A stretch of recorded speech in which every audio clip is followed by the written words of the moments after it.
Hello, good afternoon. Pag-usapan natin ngayon ang patungkol sa mga nangyaring dayan.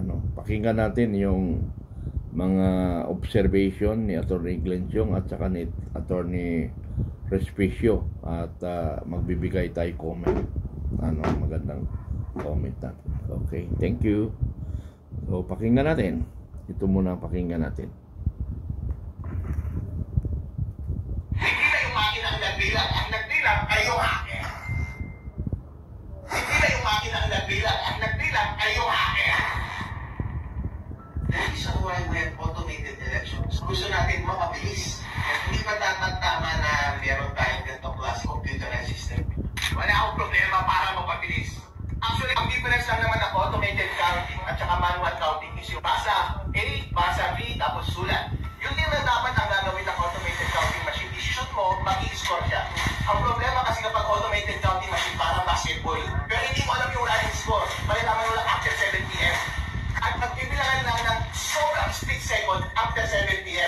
Kaso nga lang, bago lumabas yung final score after 7 p.m., paano connected na siya sa internet? Ay wala may alam ng final score at nabago na yung final score. Hindi na yung makina ang nagbilang. Ang nagbilang ay yung hacker. Okay.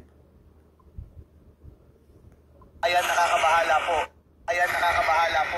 Kakacheck ko lang po yung kaka-upload ng COMELEC na source code review report.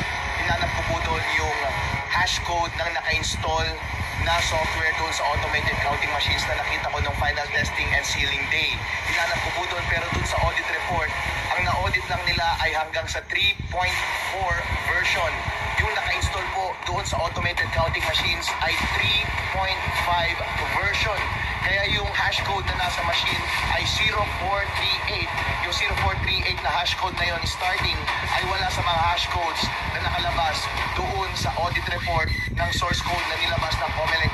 Ibig sabihin po, yung naka-install sa mga automated counting machines ngayon na version 3.5 na may hash code na 0438 ay hindi yun kasama sa mga na-audit ng Technical Evaluation Committee ng COMELEC. I-check nyo po dito, ililink ko po dito sa comment section ng post na ito yung dokumento na yon para kayo po mismo ang makapag-study ng document na yon. Napakalaking nervyos ko po ngayon dahil kung totoo itong finding ko na ito, ibig sabihin po, yung nakatanim na software doon sa makina ay hindi na-audit at posible na merong nakatanim na daya po doon. Kaya hindi ko po alam kung anong magiging consequence nito sa pagpapatuloy ng ating eleksyon. Chairman George Garcia, pagtuunan niyo po ito ng pansin, please. Okay.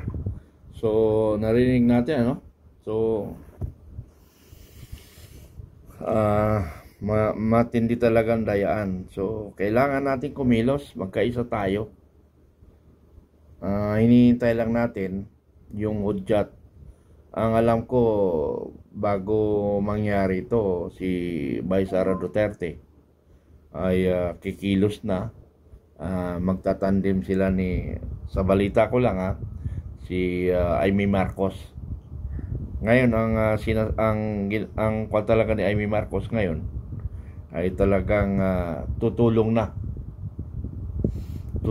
sa ating reklamo ng mga dayaan.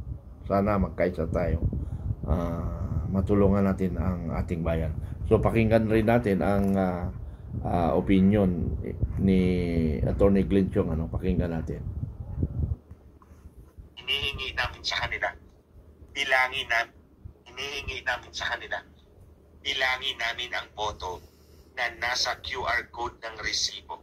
Simple lang yan. Bakit ayaw? Dahil hindi tutok sa election return na gawa ng makina. Simple lang. Kaya nga mga kababayan, pinagtuunan ng pansin ni Jay yan, Ate Claire. Yung si Jay na kaibigan natin. Gumastos ng malaki dahil gusto nga niyang maging malinis din yung eleksyon natin. Sumulat kami kay George Garcia. Gusto namin bilangin ang mga boto na napaloob sa QR code ng resibo at a rate of 800 QR codes per minute. Isang oras lang, tapos na. At kung ano man ang resulta ng QR code ng mga receive ng mga ng mga boto sa QR code sa resibo, ikukumpara natin yan. Ibabangga natin yan sa election return na siya ang basis for proclamation of candidates. Ayaw nila yan kasi hindi tutugma. By hook or by crook, hindi tutugma yan. So talagang very clear, ano? So yung ginawa nga namin nung May 7 up to 9, nagkaisa kami. Nagkaisa kami na pababain si Attorney George Garcia, pero wala eh. Ayaw makinig. At ang masakla pa to, nung May 12, sinuspense niya ang operation ng COMELEC since 7 p.m. to 10 a.m. the following day. So, ano ibig sabihin nun? Na dapat sila ay nag-overtime. Paano kung may reklamo? Sino ang magtutugon ng reklamo? Walang magtutugon. Kasi saradong ang nasyonal eh.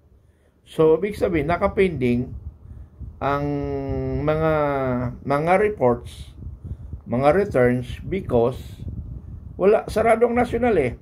So, para yung mga hackers, may time sila na ma-hack yung mga ibig sabihin makapasok yung mga daya, yung mga hackers na designated hackers. So ganun ang nagiging sistema ngayon nung nakaraang May 12, ano. So maraming dinaya, lalo na sa party list.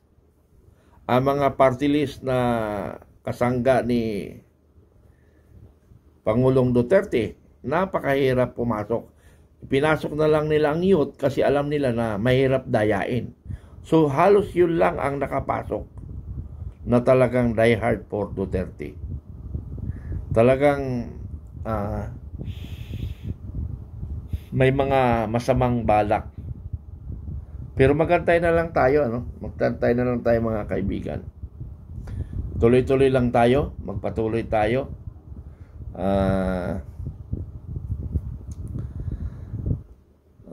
Anong gagawin natin?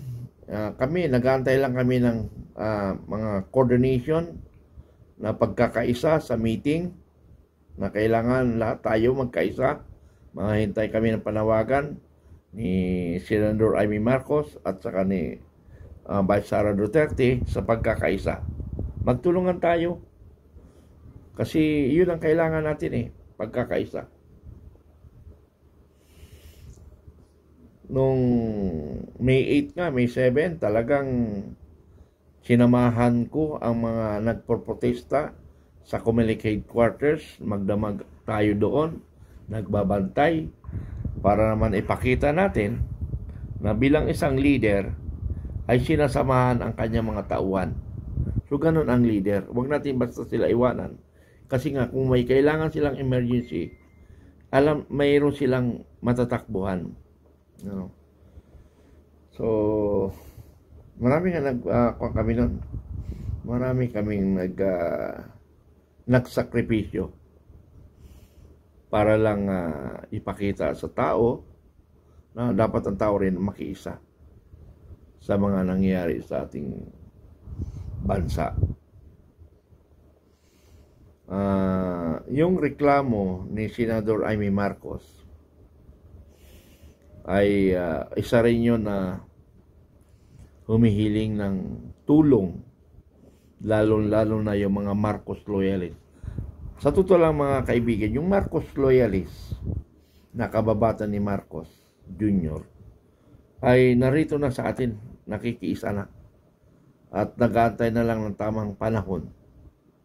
Mismo kababata ni ni Pangulong Marcos Jr., hindi sila na-recognize kasi ang na-recognize ni First Lady yung mga dilawan. So karamihan ngayon nakaupo mga dilawan.